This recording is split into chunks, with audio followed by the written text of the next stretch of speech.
Today we'll finish the underpainting for this new composition. And as you noted in my last video, I said I'm using Quinacridone Magenta as my underpainting color.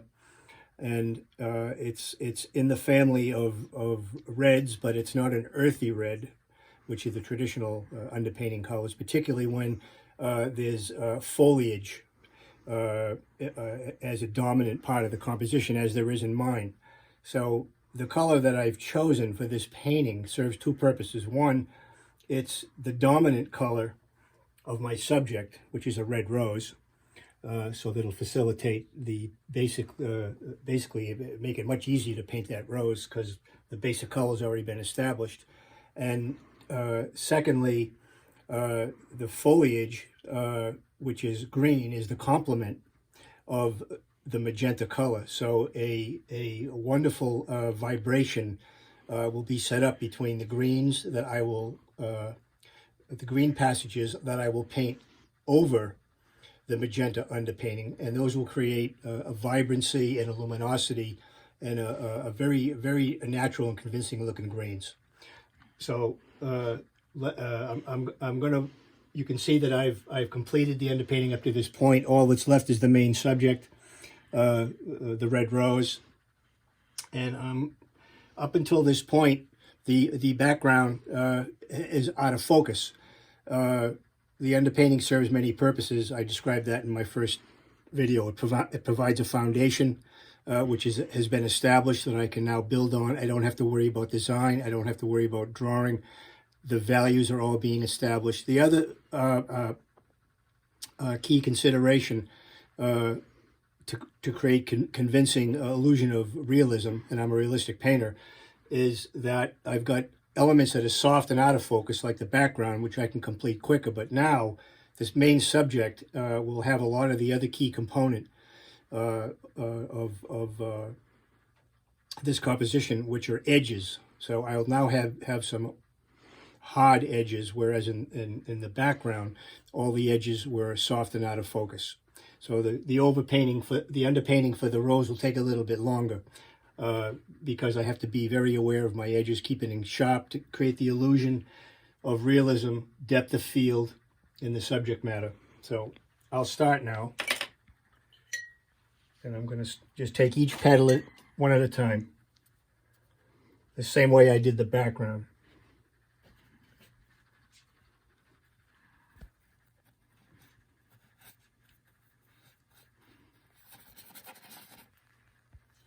I'm using, I call it turpentine, but it's really odorless mineral spirits. I should make that distinction. Turpentine is very stinky, so I don't use it. It's too expensive too. Odorless mineral spirits works just great, and it doesn't have any smell at all.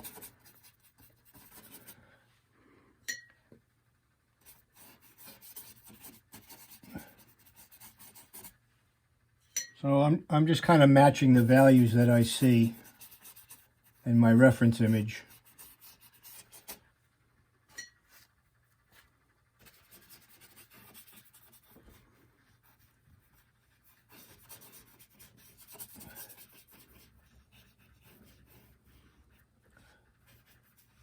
Pretty much.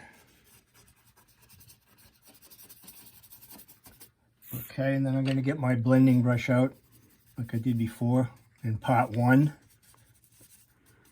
of this demonstration.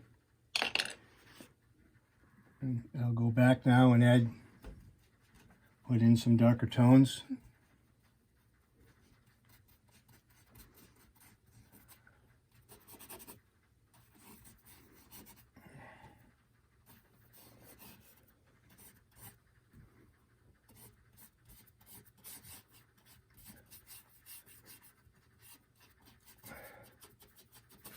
And blend those in.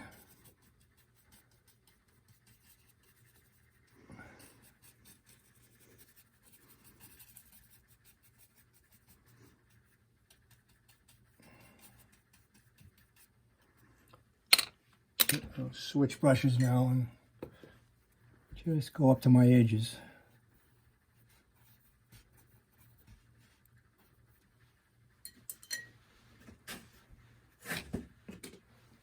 my rag out here.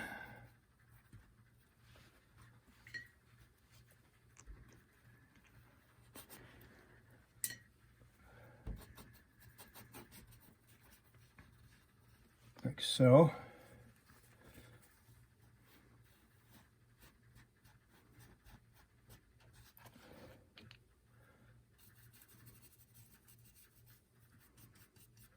Okay, that takes care of one petal.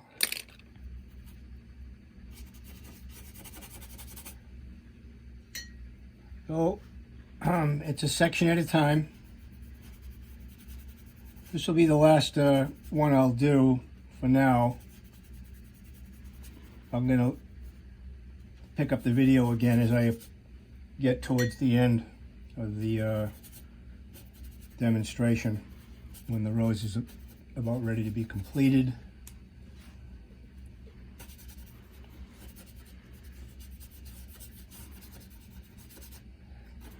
Because it's pretty much more of the same for every section.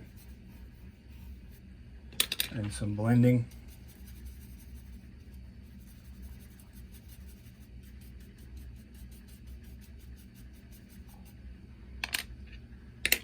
And then just a little bit of work on the edges.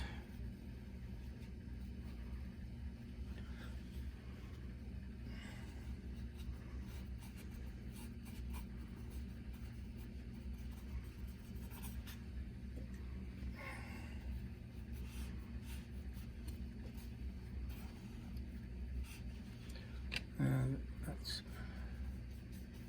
that's pretty much it for now. I've moved my way into the center of the blossom now, and the detail is getting critical in this area, so it's a combination of laying in some dark passages and pulling out the lighter ones, and I've switched to my finest brush now. So I'm going to lay in the darkest areas with almost a dry brush. I find that if I do the dark areas first, it's easy to see what's going on with the lighter ones. And it's easy to correct. It's easy to pull out the shapes. So I'll paint these in the deepest shadows.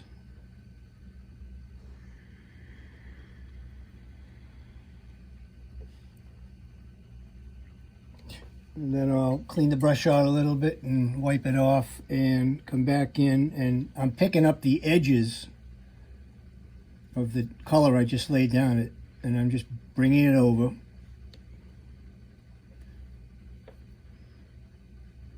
Like so.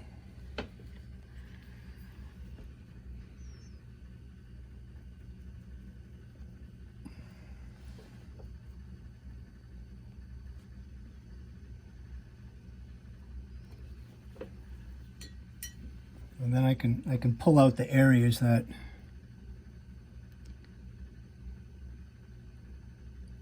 I need to change the contrast of.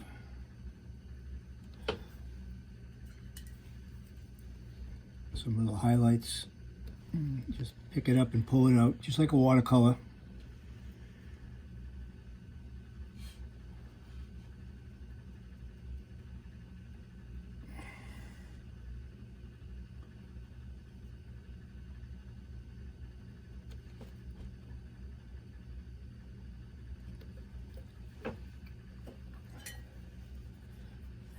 A little bit here.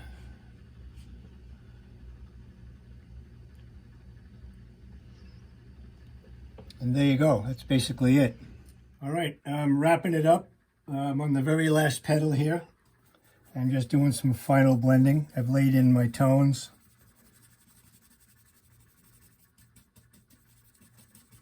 Looking pretty good, I think.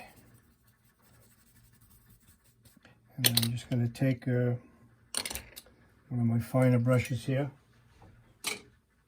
and I'm just going to go in and put a little edge on the petal here.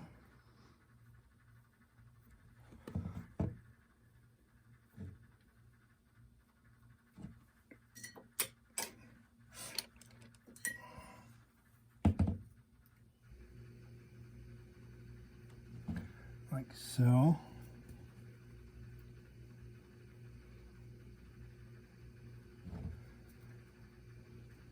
And the final little blend, soften the edge. And that's it. So this will dry overnight, pretty much be dry, and I'll come back tomorrow and I'll just put in a few more dark areas and blend them in to provide a little more contrast where one petal overlaps another. You can see that in these areas right here. Otherwise, that's it. This is going to dry for about 3 or 4 days after that, and then I'll begin the overpainting, and that'll be my next video. Thanks for watching.